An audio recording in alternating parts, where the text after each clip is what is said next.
आज की कहानी का शीर्षक है दानवीर कर्ण। कर्ण कुंती का पुत्र था। पांडु के साथ कुंती का विवाह होने से पहले ही इसका जन्म हो चुका था। लोक लज्जा के कारण उसने ये भेद किसी को नहीं बताया और चुपचाप एक पिटारी में रखकर उस शिशु को अश्व नाम की नदी में फेंक दिया था। इसके जन्म की कथा बड़ी विचित्र है। राजा कुंती भोज ने कुंती को पाल पोस कर बड़ा किया था। राजा के यहाँ एक बार महर्षि दुर्वासा आए। कुंती ने उनका बड़ा सत्कार किया और जब तक वह ठहरे उन्हीं की सेवा में वह लगी रही। इसकी श्रद्धा भक्ति से प्रसन्न होकर महर्षि ने उसे वर दिया कि वह जिस देवता को मंत्र पढ़कर बुलाएगी वही आ जाएगा और उसको संतान भी प्रदान करेगा। कुंती ने नादानी के कारण महर्षि के वरदान की परीक्षा लेने के लिए सूर्य नारायण का आह्वान किया। बस उसी क्षण सूर्य देव वहां आ गए। उन्हीं के सहवास के कारण कुंती के गर्भ से कर्ण का जन्म हुआ। जब पिटारी में रखकर इस शिशु को उसने फेंक दिया तो वह पिटारी बहते हुए आगे पहुंची। वहां अधिरथ ने कौतूहलवश उसे उठा लिया और खोलकर देखा तो उसमें एक जीवित शिशु देखकर वह आश्चर्य करने लगा। अधिरथ उस शिशु की निरीह अवस्था पर करुणा करके उसे अपने घर ले आया और उसका पालन पोषण करने लगा। उसने उसे अपनी संतान समझा। बालक के शरीर पर कवच कुंडल देखकर उसको और भी अधिक आश्चर्य हुआ और तभी उसे लगा कि वह बालक कोई होनहार राजकुमार है। उसने उसका नाम वसुसेन रखा। वसु का अर्थ है धन। कवच कुंडल रूपी धन उसके पास था। विधाता ने ही उसको इसे दिया था, इसलिए उसका नाम वसुसेन उचित ही था। वसुसेन जब कुछ बड़ा हुआ तो उसने शास्त्रों का अध्ययन करना आरंभ कर दिया। वह सूर्य का उपासक था। प्रातः काल से लेकर संध्या तक वह सूर्य की उपासना ही किया करता था। दानी भी बहुत बड़ा था। उपासना के समय कोई भी आकर उससे जो कुछ भी मांगता वह बिना हिचकिचाए उसको दे देता था। अमूल्य से अमूल्य वस्तु से उसका मोह नहीं था।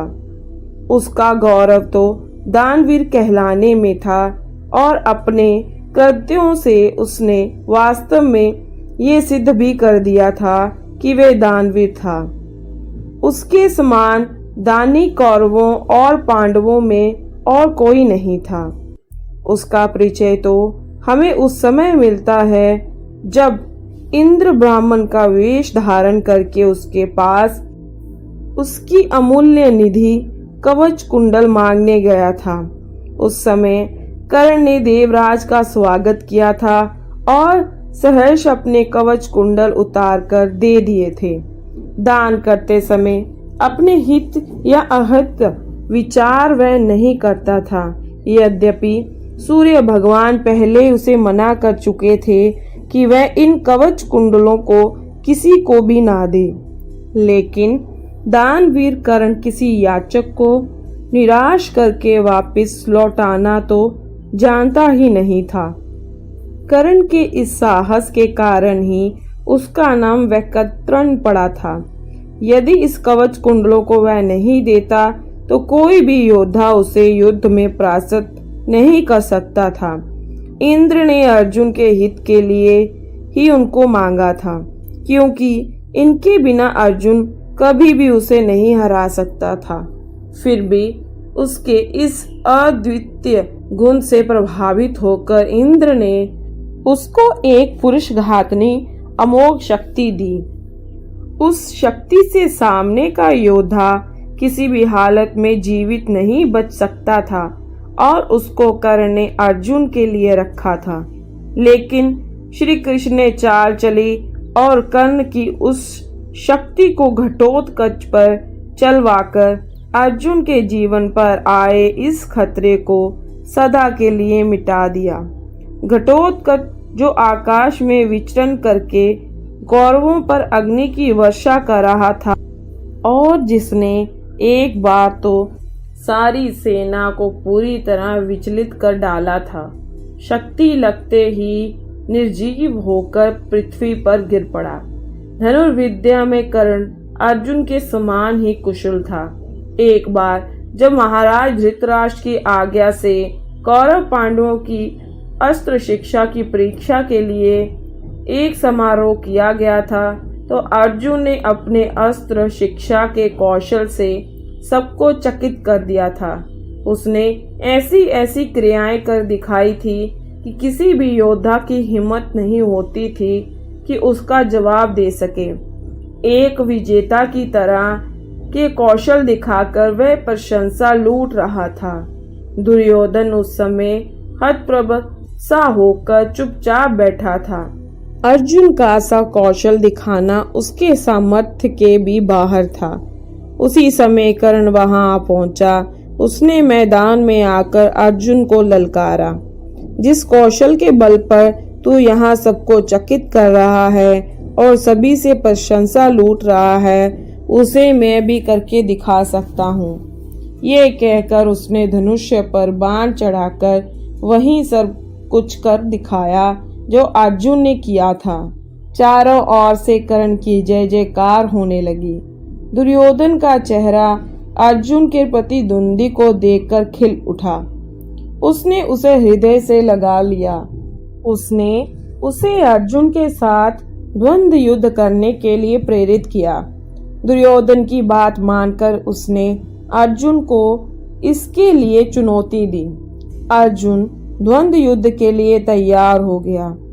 अब झगड़ा बढ़ने की आशंका थी, इसलिए कृपाचार्य ने बीच में हस्तक्षेप करते हुए कहा कि राजकुमार के साथ राजकुमार का ही द्वंद्व युद्ध हो सकता है, क्योंकि कर्ण सूत के द्वारा पाले हुए हैं, इसलिए इनके गोत्र कुल आदि का ठीक ठाक पता न होने के कारण इनको अर्जुन से द्वंद्व युद्ध करने का अधिकार नहीं है।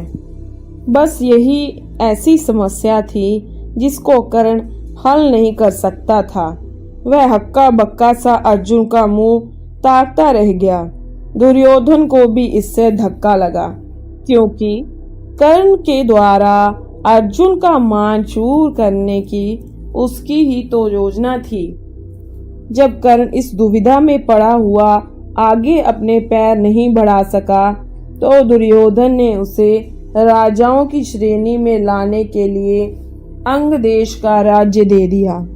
राजा होने के नाते अब वह अर्जुन या अन्य किसी राजकुमार के साथ युद्ध कर सकता था। वह इसके लिए उतारू भी था, लेकिन संध्या होने के कारण ये वाद विवाद थम गया और सब अपने अपने घर चले गए। बस फिर जीवन में सदा ही कर्ण अर्जुन से प्रतिद्वंदी के रूप में मिला। अर्जुन से ही उसकी विशेष रूप से शत्रुता थी। वह उसकी प्रसिद्धि को सह नहीं सकता था। अनेक स्थलों पर वह अर्जुन के सामने आया, लेकिन अपना कुल गोत्र न बता सकने के कारण उसे सामने से हटना पड़ा। वह सूत पुत्र कहलाता था, क्योंकि सूत ने ही उसको पाला था। इसी कारण द्रौपदी के स्वयंवर में भी घूमती मछली की आंख बेधने की सामर्थ्य रखते हुए भी उसको अवसर नहीं दिया गया। स्वयं द्रौपदी ने ही सूत पुत्र कहकर उसका अपमान किया था और उसकी पत्नी बनने से इनकार कर दिया था। सूत पुत्र को क्षत्रिय कन्या का वर्ण करने का अधिकार नहीं है। ये शब्द शूल की तरह उसके हृदय में चुभ गए थे और वह लहू के घूंट पीकर अपने स्थान पर आ बैठा था। लेकिन द्रौपदी के प्रति उसकी घृणा इतनी बढ़ गई थी कि भरी सभा में दुशासन ने द्रौपदी को नंगा करना चाहा था, तो उसने इसका तनिक भी विरोध नहीं किया था, बल्कि द्रौपदी की हंसी उसने उड़ाई थी। जब दुर्योधन के भाई विकर्ण ने कौरवों के इस घृणित व्यवहार की निंदा की थी, तो कर्ण ने उससे कहा था, विकर्ण, तुम अपने कुल की हानि करने के लिए पैदा हुए हो। अधर्म अधर्म तुम पुकार रहे हो। द्रौपदी के साथ जो भी व्यवहार किया जा रहा है वह ठीक है। वह दासी है और दासी के ऊपर स्वामी का पूरा अधिकार होता है। यह कहकर उसने द्रौपदी के द्वारा किए अपने अपमान का बदला चुकाया था। उस समय उसका हृदय पत्थर की तरह कठोर हो गया था। जैसे भी बन पड़ा उसने द्रौपदी का अपमान किया। उसे 5 पुरुषों की व्यभिचारिणी स्त्री कहा और तरह तरह से उससे धिक्कारा। उस समय प्रतिशोध की आग में जलते हुए उसने उचित अनुचित का विचार बिल्कुल छोड़ दिया। द्रौपदी को नंगी देखने और दिखाने की उसकी इच्छा थी।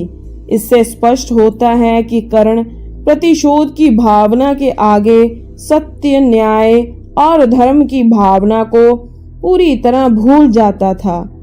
ये उसके चरित्र की दुर्बलता ही है। कर्ण स्वभाव से कुटिल भी था। वह दुर्योधन को इसी प्रकार कुचक्र रचने की सलाह दिया करता था जैसे शकुनी देता था। जिस समय जुए में हारकर पांडव वनवास के लिए चले गए और द्वैत वन में भी वह अपना समय काट रहे थे, उस समय कर्ण और शकुनी की बातों में आकर ही दुर्योधन अपने परिवार के साथ पांडवों को चिढ़ाने के लिए पहुंचा था। लेकिन यहाँ चित्रसेन नामक गंधर्व से इनका सामना हो गया। भीषण युद्ध हुआ। गंधर्वराज ने अपने पराक्रम से सबको परास्त कर दिया और परिवार सहित सभी को उसने बंदी बना लिया। कर्ण तो अपने प्राण लेकर युद्ध स्थल से भाग गया। फिर युधिष्ठिर के कहने और अर्जुन के भी प्रयास करने पर चित्रसेन ने दुर्योधन आदि को मुक्त कर दिया। कर्ण अहंकारी भी बहुत था। उसे अपने पराक्रम पर बड़ा घमंड था और बार बार दुर्योधन को प्रसन्न करने के लिए वह कहा करता था कि वह एक क्षण में ही अर्जुन को मार गिराएगा। इसके लिए भगवान परशुराम द्वारा सिखाए हुए अपने अस्त्र कौशल की दुहाई देता था। यहाँ तक कि भीष्म पितामह, गुरु द्रोणाचार्य आदि के सामने भी वह अपनी शेखी बिखारने से बाज नहीं आता था। एक दिन पितामह से ना रहा गया। उन्होंने इसे फटकारते हुए कहा, दुर्भिमानी कर्ण, व्यर्थ की बात क्यों किया करता है? खांडव दाह के समय श्री कृष्ण और अर्जुन ने जो वीरता प्रकट की थी उसको याद करके तुझे लज्जित होना चाहिए। क्या तू श्री कृष्ण को साधारण व्यक्ति समझता है? वह अपने चक्र से तेरी इस अमोघ शक्ति को खंड खंड कर देंगे। व्यर्थ दंभ करना एक सच्चे वीर का गुण नहीं है। पितामह की ये बात सुनकर कर्ण क्रुद्ध हो उठा और उसने झल्लाकर अपने शस्त्र फेंक दिए और कहा, पितामह ने सभी के सामने मुझे लज्जित किया है। अब तो इनकी मृत्यु हो जाने पर ही मैं अपना पराक्रम दिखाऊंगा। इसी दुराग्रह के कारण जब तक भीष्म पितामह जीवित रहकर युद्ध करते रहे, कर्ण ने युद्ध में हाथ नहीं बटाया। जब उसने सुन लिया कि वे धराशायी हो चुके हैं, उस क्षण प्रसन्न होकर वह दुर्योधन के पक्ष में आकर शत्रु से युद्ध करने लगा। गुरु द्रोण के पश्चात कौरव सेना का तीसरा सेनापति वही था। इस वृत्तांत से यही स्पष्ट होता है कि वह अत्यधिक क्रोधी स्वभाव का था। सदा अहंकार में उसकी बुद्धि डूबी रहती थी और इस कारण बुद्धिमानों की भी बातें उसे बुरी लगती थी। इसके विपरीत अर्जुन धीर बुद्धि और विनयशील था। इस सबके होते हुए भी कर्ण अपनी बात का धनी था। जो कुछ भी वचन वह देता था, इससे हटना तो वह जानता ही नहीं था। श्री कृष्ण ने उसे यह बता दिया था कि वह कुंती का ज्येष्ठ पुत्र है और साथ में उन्होंने उससे पांडवों की ओर मिल जाने का आग्रह भी किया था, लेकिन सब कुछ सुनकर भी उसने दुर्योधन के साथ विश्वासघात करना उचित नहीं समझा। श्री कृष्ण ने कहा था, कर्ण, भाइयों के विरुद्ध लड़कर उनको मारने की कामना करना पाप है, इसलिए तुम कौरवों का साथ छोड़कर पांडवों का पक्ष ले लो। युधिष्ठिर तुम्हें अपना अग्रज मानकर अपना जीता हुआ साम्राज्य तुम्हें ही दे देंगे। कृष्ण की ये प्रलोभन भरी बातें सुनकर भी कर्ण अपने वचन पर दृढ़ रहा और कहने लगा, श्री कृष्ण, दुर्योधन के साथ विश्वासघात करना सबसे बड़ा पाप है। यदि मैं उसकी मित्रता को तोड़कर पांडवों की ओर मिल जाऊंगा तो सब यही कहेंगे कि कर्ण अर्जुन से डरकर उनकी ओर मिल गया है। फिर मैं ऐसा क्या करूं? मेरी माँ ने तो मुझे मारने का सारा प्रबंध कर दिया था। सूत ने ही मुझे उठाया और पाला, इसलिए वे ही मेरे पिता तुल्य हैं। सूतों के साथ मैं कई यज्ञ भी कर चुका हूँ और मेरा विवाह संबंध भी सूतों के परिवार में ही हुआ है। फिर मेरा पांडवों से क्या संबंध रहा? धृतराष्ट्र के घराने में ही दुर्योधन के आश्रित मैं रहा हूँ और 13 वर्ष तक मैंने उन्हीं का दिया हुआ राज्य किया है। फिर कैसे उनके साथ विश्वासघात कर दूं? दुर्योधन को मेरे ऊपर पूरा विश्वास है।